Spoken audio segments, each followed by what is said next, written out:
আহ, গতকাল রাত্রে মানে মধ্যরাত্রে আর কি আমরা সোনামুড়া থানা এবং 81 নম্বর ব্যাটালিয়ন বিএসএফ আছে, আমরা একটা জয়েন্টলি অপারেশন করি। কালাপানিয়া যে শালক্ষেত আছে আমাদের সোনামুড়া থানার অন্তর্গত, ওই জায়গাতে বাড়িতে।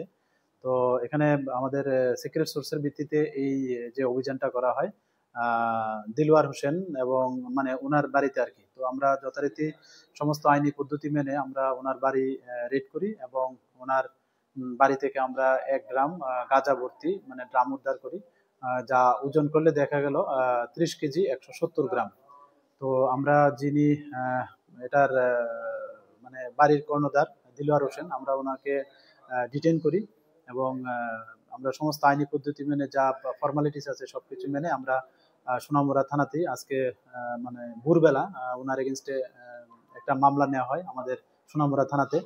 তো আজকে আমরা ওনাকে আমাদের যে মহামান্য আদালত আছে ওখানে প্রেরণ করছি এবং পুলিশ রিমান্ডও চাচ্ছি। তো আমরা প্রিলিমিনারি ইন্টারোগেশনে ওইখান থেকে অনেক নাম বেরিয়ে আসছে, তো আমরা এগুলি ভেরিফাই করছি। আমাদের যে সিস্টার এজেন্সি আছে প্লাস আমাদের যে বিএসএফ এর যে এজেন্সি আছে, তো আমরা সব মিলিয়ে আমরা দেখছি যে এগুলির মানে কি মানে সার্বতা বা এগুলির কি এভিডেন্স আছে, তো এগুলি ভেরিফাই করে আমরা অবশ্যই তাদেরও মানে আইনের আওতায় নেব।